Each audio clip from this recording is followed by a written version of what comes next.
Assalamualaikum warahmatullahi wabarakatuh. Perkenalkan, nama saya Dwi Ibu Srianti, Eskom MSI. Saya merupakan dosen program studi Sistem Informasi Fakultas Ilmu Komputer Universitas Dinamika Bangsa Jambi.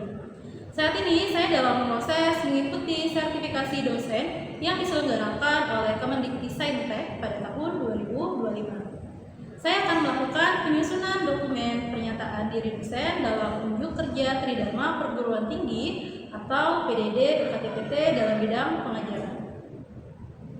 Saat ini saya mengampu beberapa mata kuliah antara lain Arsitektur STTI Perusahaan, Sistem Informasi Manajemen, kemudian Manajemen Risiko Sistem Informasi, Manajemen Proyek Sistem Informasi, Perencanaan Strategi Sistem Informasi, serta e-bisnis. Pada kesempatan ini, saya akan menjelaskan salah satu mata kuliah yang saya ampu pada semester genap tahun 2024-2025, yaitu Arsitektur SITI Perusahaan dengan bobot 3 SKS. Mata kuliah Arsitektur SITI Perusahaan merupakan mata kuliah wajib dengan syarat lulus mata kuliah Sistem Informasi Manajemen. Kemudian untuk deskripsi mata kuliah Arsitektur SITI Perusahaan, yaitu membahas tentang perancangan menyeluruh bagaimana komponen-komponen sistem informasi dan teknologi sistem informasi tersebut saling berintegrasi untuk mendukung visi dalam organisasi. Berfokus pada penyelarasan antara teknologi informasi dengan tujuan bisnis, sehingga teknologi tidak hanya menjadi alat, tetapi juga menjadi bagian integral di dalam pengambilan keputusan dalam organisasi.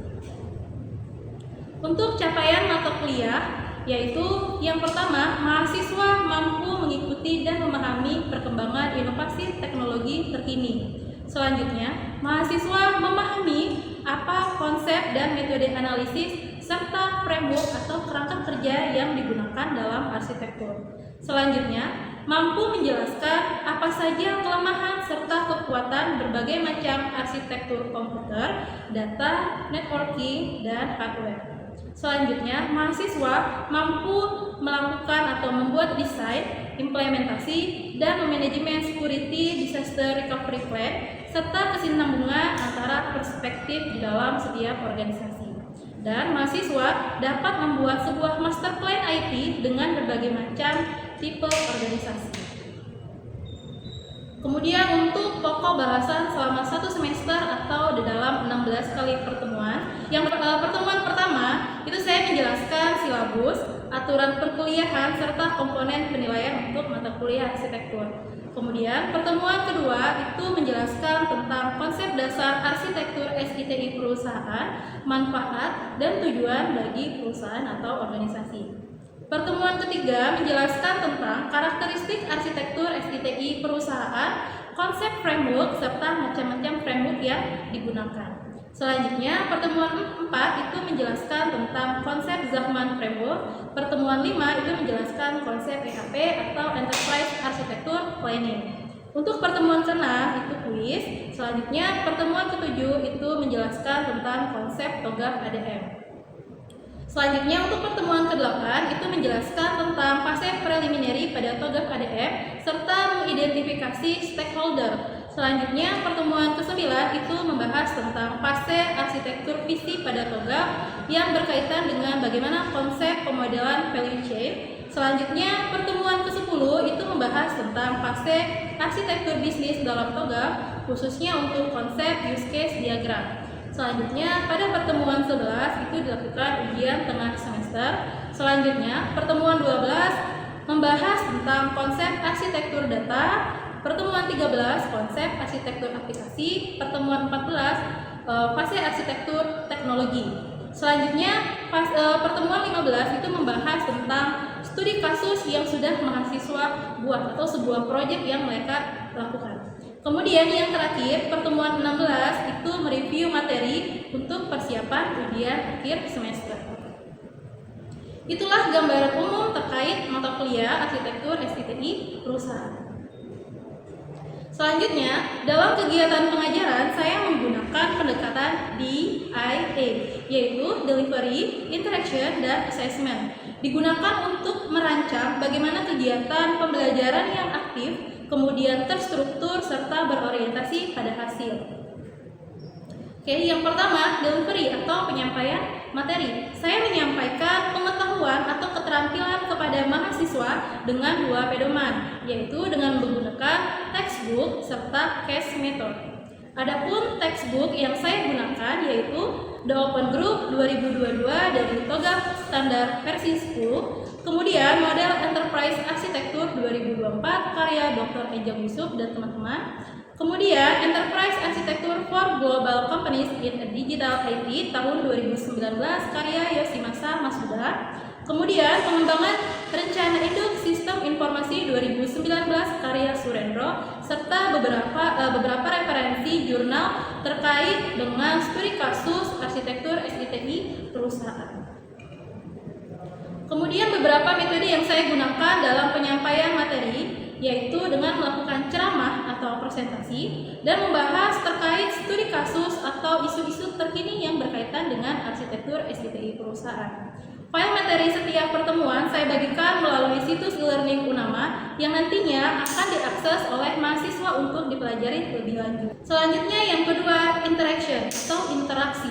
Saya mendorong bagaimana aktivitas dan keterlibatan mahasiswa secara aktif dengan cara melakukan tanya jawab kepada mahasiswa terkait dengan materi yang sudah saya jelaskan, kemudian melakukan diskusi kelompok serta kolaborasi dalam studi kasus.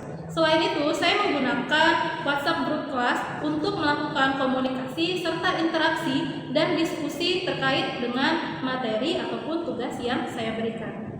Metode tersebut bertujuan untuk mengembangkan pemahaman kritis, bagaimana komunikasi serta pemecahan masalah melalui pengalaman pembelajaran yang aktif. Yang ketiga, assessment atau penilaian. Untuk mengukur sejauh mana mahasiswa telah memahami dan mampu menerapkan pengetahuan yang sudah dijelaskan.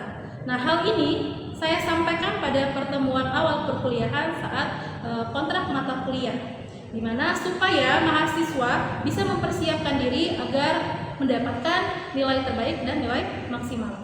Adapun komponen penilaian di dalam mata kuliah arsitektur SITI perusahaan yaitu yang pertama untuk komponen absensi 10%, tugas 30%, kuis 20%, UTS 20%, dan UAS 20%.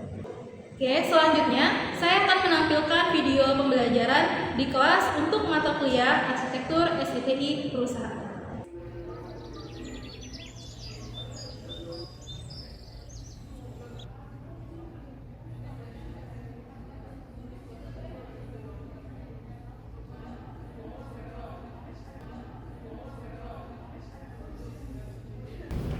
Assalamualaikum warahmatullahi wabarakatuh. Waalaikumsalam warahmatullahi wabarakatuh. Selamat siang semuanya.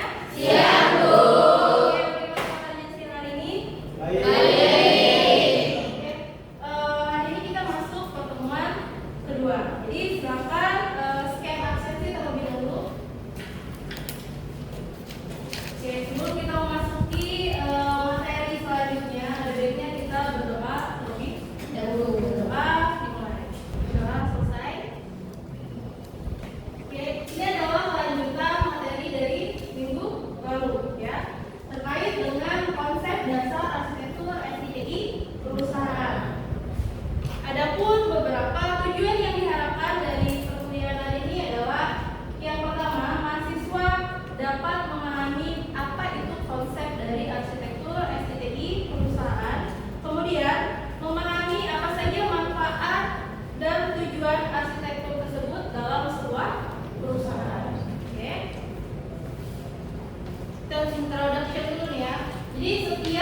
visi atau misi dan tujuan organisasi.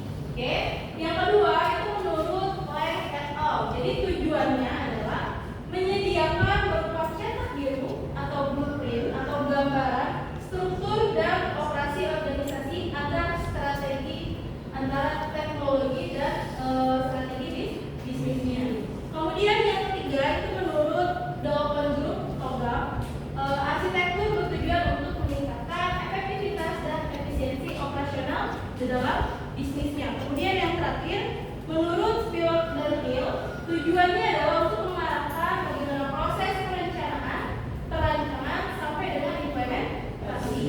Oke, jadi itu adalah beberapa tujuan dari kenapa harus menerapkan arsitektur.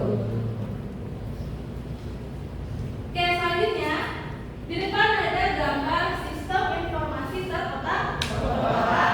Kemudian ada gambar sistem informasi terintegrasi. Oke, ada yang tahu atau ada yang bisa memberikan contoh dari bentuk skema antara sistem informasi terkotak-kotak dengan terintegrasi dalam sebuah perusahaan? Oke, silakan tulis. Jadi kan kalau sistem informasi terkotak-kotak itu, contohnya kan PT Toyota. Nah, sistem informasi itu kan ada sistem informasi jualan, sistem informasi pembelian, terus sistem informasi keuangan. Nah, di situ tuh masih terpisah-pisah kayak gambaran di depan, database-nya itu masih terpisah-pisah, Bu. Oke, coba berikan contoh gambarannya di depan, silakan Zirli. Belum adanya integrasi dari berbagai, Bu. Oke, apa akibatnya? Jadinya kurangnya informasi antara dari sistem ini ke sini, jadi susah Bu untuk menjalankan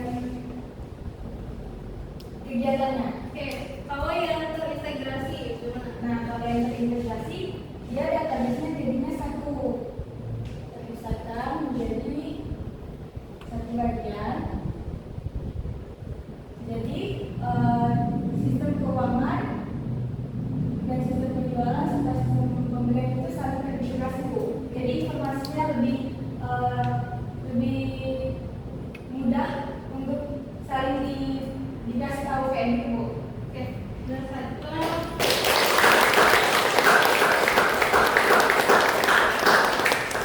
Oke, jadi perbedaannya benar ya yang sudah dijelaskan oleh Mas Cika tadi.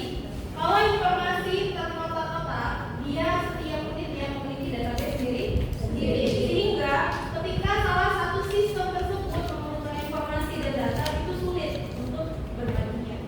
Oke, kemudian kalau sistem informasi terintegrasi, jadi di dalam perusahaan hanya memiliki satu database terpusat. Jadi setiap unit tadi bisa melakukan sharing data secara real time. Oke, udah paham perbedaannya?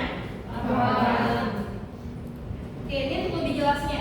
Jadi sistem informasi terkotak-kotak terjadi ketika setiap departemen ataupun unit kerja memiliki sistem sendiri tanpa integrasi ataupun komunikasi antar sistem. Berikut beberapa ciri-cirinya. Yang pertama, memiliki database yang terpisah. Ya. Kemudian setiap bagian punya datanya masing-masing. Sedangkan kalau yang terintegrasi, semua sistem atau semua komponen tersebut saling terhubung sehingga bisa menciptakan aliran informasi yang mulus di seluruh organisasi. Ciri-cirinya, yang pertama, database terpusat. Dia hanya memiliki satu database di perusahaan. Selanjutnya kita masuk ke dalam pengertian arsitektur. Ada yang tahu di sini atau ada yang udah pernah dengar arsitektur? Pernah? Oke, jadi arsitektur itu apa sebenarnya? Seni dan ilmu dalam merancang pembangunan. Dalam merancang sebuah atau pembangunan. Kalau orang yang merancang tersebut disebut dengan apa? Arsitek, ya. Oke, jadi di sini ada menurut dua sumber. Yang pertama dari TOGAF.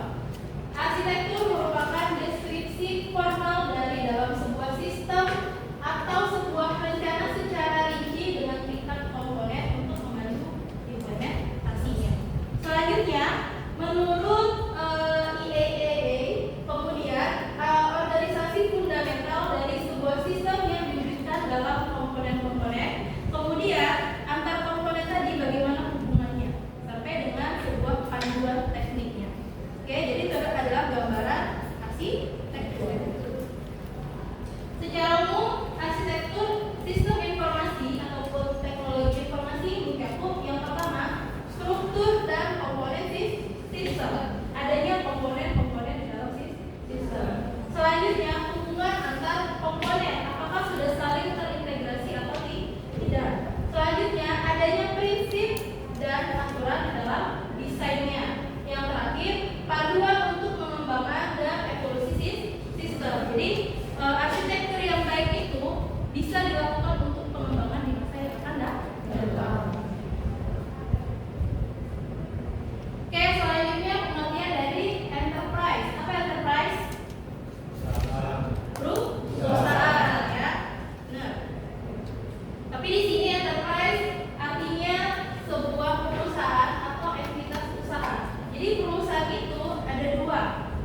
tujuan utamanya ada dua. Ada yang berorientasi profit atau dia berfokus pada pencarian keuntungan. Satu lagi non profit. Ya. Contoh dari enterprise profit. Jadi enterprise ini bertujuan utamanya untuk menghasilkan keuntungan finansial bagi si pemilik atau pemegang sahamnya. Semua kegiatan bisnisnya itu difokuskan pada efisiensi, produktivitas, dan profitabilitas. Jadi fokusnya ingat keuntungan finansial. Oke. Kebalikannya, jadi dia tidak berfokus pada keuntungan, melainkan pada misi sosial, kemanusiaan, pendidikan, lingkungan ataupun budaya. Kalaupun dia dapat keuntungan, itu akan diputar kembali untuk proses bisnisnya. Oke. Selanjutnya kita masuk ke dalam arsitektur SITI perusahaan. Jadi arsitektur enterprise atau arsitektur perusahaan itu adalah gabungan dari strategi, bisnis, dan teknologi. Jadi ketiga ini harus ada di dalam arsitektur enterprise. Oke. Pengertiannya adalah sebuah kerangka kerja yang strategis yang dapat menggambarkan bagaimana bentuk struktur, komponen, serta relasi untuk proses pengembangan teknologi informasi. Oke, ada yang mau bertanya silakan. Oke, silakan Najwa. Perkenalkan, nama saya Najwa Iwani. Saya ingin bertanya, apakah ada kerangka kerja framework yang digunakan dalam arsitektur tersebut? Apakah ada kerangka kerja atau framework yang digunakan dalam arsitektur? Tentu ada ya. Jadi nanti di pertemuan selanjutnya kita akan menjelaskan tentang apa saja kerangka kerja atau framework yang digunakan dalam arsitektur. Salah satunya adalah kerangka kerja Zachman Framework, kemudian TOGAF ADM, dan EAP atau Enterprise Architecture Planning. Itu adalah beberapa contoh dari kerangka kerja dalam arsitektur. Oke? Ada lagi yang mau bertanya? Kalau tidak ada, saya lanjutkan. Berikut beberapa komponen di dalam arsitektur SITI perusahaan. Yang pertama itu adalah arsitektur bisnis, kemudian arsitektur aplikasi, arsitektur data, dan arsitektur teknologi. Empat komponen ini wajib ada di dalam pengembangan arsitektur. Oke, contoh sederhananya. Jadi kita bayangkan dulu perusahaan tadi seperti tubuh manusia. Jadi yang pertama tadi komponennya ada bisnis. Bisnis di sini kita umpamakan sebagai otak kita yang bertugas untuk melakukan pengambilan keputusan serta strategi. Oke, di sini adalah bisnisnya atau ide-ide. Nah, disitulah ya. Kemudian yang kedua aplikasi. Aplikasi kita umpamakan sebagai organ-organ tubuh kita. Ya. Jadi bertugas menjalankan fungsi dari masing-masing tugas tadi. Contohnya kalau di dalam sebuah perusahaan itu pasti ada unit-unitnya. Contohnya bagian HR, kemudian keuangan, dan produksi. Kalau di dalam tubuh manusia, aplikasi tersebut berada di sebelah mana? Organ. Apa? Organ-organ. Sebelah mana ya? Ada jantung, kemudian ada apa lagi? Ginjal. Maksudnya ada lagi? Ada hati, usus, itulah ya. Jadi dia yang menjalankan fungsi dari masing-masing tugasnya. Jantung bertugas sebagai apa? Kalau ginjal darahnya. Kemudian lambung, apa sih lambung? Nah, jadi salah satu kalau tidak ada apa akibatnya? Sakit. Tidak sehat, adanya gangguan kesehatan, gitu ya. Oke, selanjutnya komponen data. Data di sini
ketiga arsitektur data, dan yang terakhir arsitektur teknologi. Oke, nah terima kasih Tata.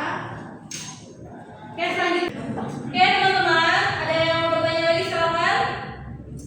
Halo, Oke, silakan. perkenalkan Bu, nama saya Rizky Tribun Romansyah, bisa dipanggil Romo Bu. Oke. Saya ingin bertanya, apa perbedaan antara arsitektur sistem informasi dan teknologi informasi? Oke, baik Pak. Jadi perbedaan antara arsitektur sistem informasi dan arsitektur teknologi informasi. Sebenarnya perbedaannya tidak terlalu signifikan. Jadi kalau arsitektur sistem informasi itu berfokus pada bagaimana proses bisnisnya, kemudian bagaimana aplikasi yang akan dibangun. Kalau arsitektur teknologi informasi itu lebih berfokus pada infrastruktur teknologi seperti hardware-nya apa, kemudian bagaimana jaringannya, bagaimana platformnya. Oke, apa manfaat dari penerapan arsitektur SITI perusahaan? Yang pertama, jadi di sini saya mengambil dua sumber. Jadi yang pertama itu untuk meningkatkan fleksibilitas terhadap perubahan teknologi dan bisnis. Jadi kalau kita berbicara tentang teknologi itu bersifat dinamis. Artinya teknologi itu setiap waktu pasti berubah, pasti berkembang. Jadi bagaimana caranya kita untuk meningkatkan fleksibilitas terhadap perubahan teknologi? Di sini saya memberikan contoh perusahaan yang berhasil menerapkan arsitektur sistem. Tahu Bank Mandiri? Tahu. Ya. Kalau Garuda Indonesia tahu? Tahu. Kalau Bank BRI pasti tahu. Ya. Jadi ini adalah beberapa perusahaan besar. Oke, teman-teman, ada yang mau bertanya silakan. Saya Bu, Silakan. perkenalkan nama saya Destruktur Ramadan Bu. Saya ingin bertanya Bu, apa saja yang menjadi tantangan dalam penerapan arsitektur sistem informasi dan teknologi informasi dalam sebuah perusahaan? Oke. Jadi apa saja yang menjadi tantangan ketika kita menerapkan yang namanya arsitektur? Oke. Yang pertama itu adanya kesulitan untuk beradaptasi ketika ada karyawan baru. Oke.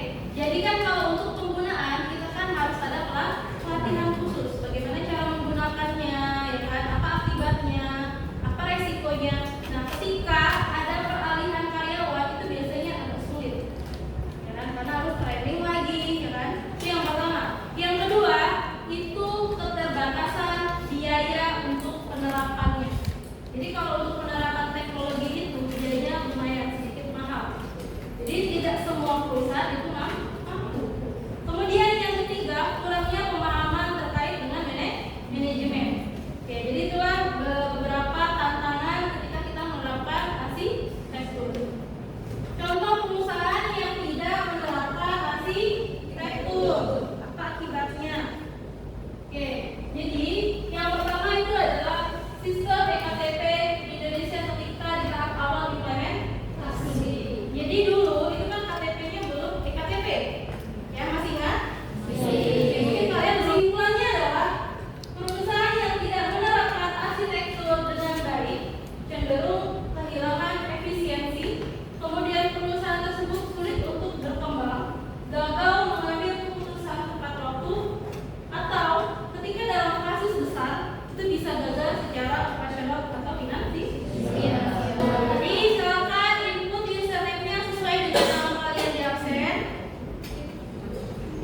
Selanjutnya input game pin-nya. Oke, pertanyaannya adalah berikut merupakan tujuan dari penerapan arsitektur SITI perusahaan kecuali. Jadi yang bukan. Jawabannya adalah tidak bisa menyediakan cetak biru. Jawaban yang benar adalah bisa menyediakan cetak biru. Suatu organisasi yang memiliki tujuan tertentu dan menjalankan kegiatan operasional untuk mencapai tujuan disebut enterprise. Selanjutnya, benar atau salah pernyataan ini?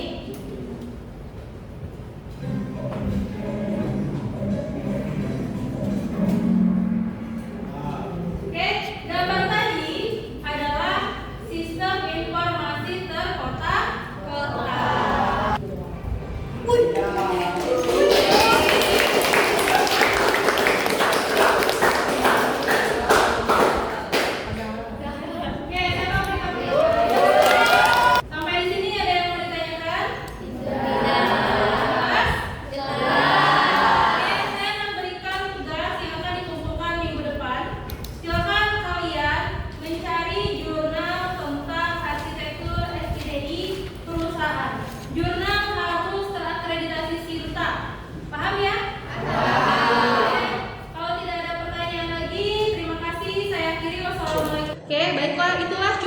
video pembelajaran dalam mata kuliah Arsitektur SITI Perusahaan pada program studi Sistem Informasi Fakultas Ilmu Komputer Universitas Dinamika Bangsa Jambi. Semoga dapat menjadi pertimbangan baik dalam proses pengajuan sertifikasi dosen tahun 2025.